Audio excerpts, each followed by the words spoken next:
Break के बाद एक बार फिर स्वागत है आपका। बिहार के पूर्णिया में गृह मंत्री अमित शाह ने अपनी रैली में सीएम नीतीश कुमार पर जमकर हमला किया है और उन्होंने कहा कि बीजेपी को धोखा देकर स्वार्थ के लिए लालू की गोद में नीतीश बैठ गई। मेरे दौरे से लालू यादव और नीतीश कुमार के पेट में दर्द हो रहा है। बिहार सीएम पर अमित शाह ने हमला बोलते हुए कहा कि नीतीश कुमार ने सबके साथ धोखा किया है। प्रतिष्ठित समाजवादी को जॉर्ज फर्नांडिस के साथ धोखा दिया। जॉर्ज का स्वास्थ्य खराब होते ही उनको हटाकर समता पार्टी के राष्ट्रीय अध्यक्ष बन गए। उसके बाद लालू के साथ कपट किया गया। अमित शाह ने नीतीश कुमार से पूछा कि वो चारा घोटाले के बारे में काफी बोलते थे, अब क्या कहेंगे? चारा घोटाले वाले तो आपके राज्य मंत्री बन गए हैं। शाह ने कहा कि नीतीश कुमार एंटी कांग्रेस राजनीति की पीठ में छुरा घोंपकर आरजेडी और कांग्रेस की गोद में बैठ गए हैं। इस दौरान उन्होंने ये भी कहा कि जब से नीतीश ने आरजेडी के साथ सरकार बनाई है तब से बिहार में कानून और व्यवस्था की स्थिति बड़ी हो चुकी है। क्या आपको जंगल राज चाहिए? क्या वापस हिंसा राज चाहिए? क्या वापस अपहरण राज चाहिए? साथ ही ये भी कहा कि अब बिहार में डर का माहौल बन गया है। अमित शाह ने कहा कि 2024 में लालू और नीतीश का सूफड़ा साफ होगा। बिहार की जनता ने अब तक आपको बेनिफिट दिया, लेकिन अब जनता आपको जान गई है। अब बिहार में सिर्फ बीजेपी का कमल खिलेगा।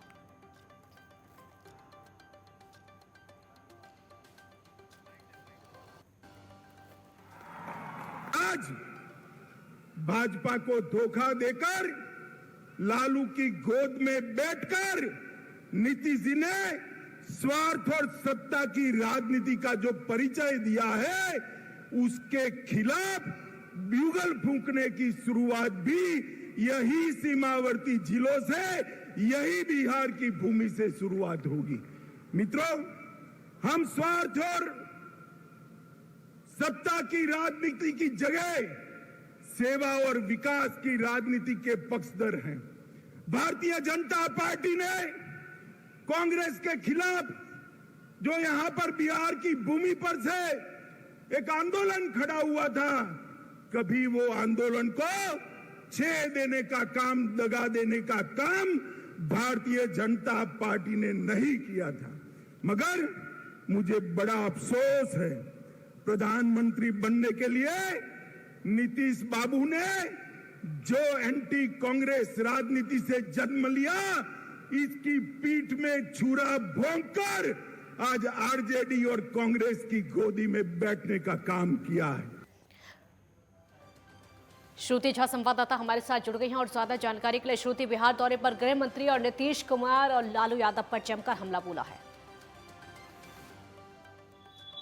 अमित शाह अभी बिहार दौरे पे आए हैं। लगातार जब से बिहार में महागठबंधन की सरकार बनी है और एनडीए की सरकार भी है, लगातार केंद्रीय मंत्रियों का आना जाना लगा हुआ है। स्मृति ईरानी भी कुछ दिन पहले आई थी और आज अमित शाह सीमांचल दौरे पे आए हैं और लगातार सरकार पर कटाक्ष कर रहे हैं, सरकार पर निशाना साध रहे हैं। आपको बता दें कि सीमांचल दौरे से पहले, अमित शाह के दौरे से पहले लगातार नीतीश कुमार और तेजस्वी यादव ये बोलते नजर आ रहे थे कि सीमांचल दौरे पे आ रहे हैं, ये तो ठीक है, लेकिन पहले 12-13 बिहारियों को जवाब दे कि उनके रोजगार का क्या हुआ, बिहार को विशेष राज्य का दर्जा देने का जो वादा किया था, पैकेज का जो वादा किया था, उसका क्या हुआ।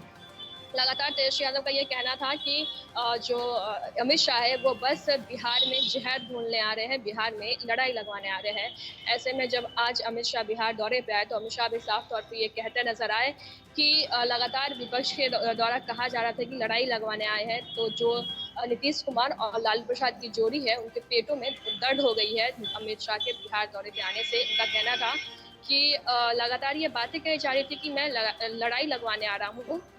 तो मैं ये बता देना चाहता हूँ, लालू प्रसाद पर अमित शाह साफ तौर पर कहते नजर आए कि लालू प्रसाद खुद में ही पर्याप्त है ये लड़ाई लगवाने को लेकर, इसलिए वो चिंता न करें। लालू प्रसाद के मौजूदगी में किसी और को लड़ाई लगवाने की जरूरत नहीं। लगातार अमित शाह सरकार पर हमलावर रहे, लगातार जो अपने संबोधन किए सीमांचल में उसको लगातार सरकार को सुनाया। उनका कहना था कि अब बिहार में जंगल राज आ गया है, क्योंकि जो चारे घोटाले में संलिप्त थे आज वो मंत्रिमंडल में बैठे हैं और कहीं ना कहीं नीतीश कुमार सीबीआई को दबाने का काम करने का प्रयास कर रही है। वही उन्होंने ये भी साफ तौर पे कह दिया कि नीतीश कुमार अपने सत्ता में रहने के लिए काफी ज्यादा लोगों को धोखा दिए। श्रुति, 2024 की तैयारी अमित शाह आज करने पहुंचे। लगातार ये कहा जा रहा है आज जो विशाल जनसभा को संबोधित किया है, ये 2024 की तैयारी। लगातार की बात कही जा रही है कि जब से बिहार में सरकार गिरी है तब से केंद्र की तरफ से भी 2024 को की तैयारी बिहार में लेकर काफी ज्यादा एक्टिव हो गई है। लगातार सीएम नीतीश कुमार हो तो वो दिल्ली दौरे पे जा रहे हैं, वहीं लगातार केंद्र की मंत्री बिहार आ रही है और आज केंद्रीय मंत्री अमित शाह का बिहार आना 2024 के इलेक्शन को लेकर काफी ज्यादा अहम माना जा रहा है, क्योंकि ऐसा बताया जा रहा है कि अब जैसे कि नीतीश कुमार एक्टिव दिख रहे हैं 2024 के इलेक्शन को लेके, वैसे ही अभी केंद्र की सरकार में बिहार में 2024 की जो इलेक्शन होने वाली है उसको लेके काफी ज्यादा एक्टिव है। बिहार की राजनीति में काफी एक्टिव है, क्योंकि अभी बीजेपी कहीं ना कहीं अकेली है बिहार में और अपने आप को मजबूती के साथ सामने लाना चाहती है। और साफ तौर पे आज केंद्रीय मंत्री अमित शाह ये भी कहते नजर आए कि 2024 में तो भाजपा का कमल ही खिलेगा बिहार में, और ये तमाम सब चीजें जो हो रही है वो कहीं ना कहीं 2024 की रणनीति तैयार हो रही है, कहीं ना कहीं 2024 के इलेक्शन को लेकर तैयारी की जा रही है केंद्र की ओर से। जंगल राज की बात श्रुति बार बार बिल्कुल बिल्कुल श्रुति, तेजस्वी यादव की तरफ से कहा गया था कि जब अमित शाह आएंगे तो जंगल राज की बात जरूर कहेंगे कि बिहार में जंगल राज है, और आज वही हुआ। अमित शाह ने वही बात कही भी कि क्या आपको जंगल राज चाहिए, बिहार की जनता से पूछा। जी बिल्कुल, लगातार ये बातें विपक्ष के द्वारा कही जा रही थी। लगातार ये बातें सत्ता पक्ष तेजस्वी यादव के द्वारा कही जा रही थी या फिर नीतीश कुमार के द्वारा कही जा रही थी कि जब अमित शाह बिहार दौरे पे आएंगे तो कहीं ना कहीं वो जंगल राज की बात जरूर करेंगे, जहर घोलेंगे समाज में, समाज को तोड़कर राजनीति करने का बीजेपी की पुरानी आदत है। तो वो आ रहे बिहार में जंगल राज के नारे लगाएंगे और चले जाएंगे, और वैसा ही कुछ अभी देखने को मिल रहा है। अमित शाह बिहार दौरे पे आए हैं तो जंगल राज की बातें कर रहे हैं, लेकिन उनका साफ तौर पर ये भी कहना था कि ये जो जंगल राज की बातें कहा जा रहा था कि मैं आऊंगा तो बोलूंगा और समाज में लड़ाई लगवाऊंगा, तो साफ तौर पर ये कहते नजर आए कि इसके लिए मेरी जरूरत नहीं है। बिहार में लालू प्रसाद यादव है, वो इसके लिए पर्याप्त है, वो लड़ाई लगवाने के लिए खुद में ही सक्षम है, किसी बाहरी की जरूरत नहीं है, अमित शाह की जरूरत नहीं है। लालू प्रसाद यादव। श्रुति, बहुत शुक्रिया आपका इस पूरी जानकारी के लिए, बहुत बहुत शुक्रिया। तो गृह मंत्री अमित शाह का ये बिहार का दौरा, नीतीश कुमार पर जमकर हमला बोला। एक ब्रेक के लिए यहाँ पर रुकेंगे, जल्द लौटेंगे।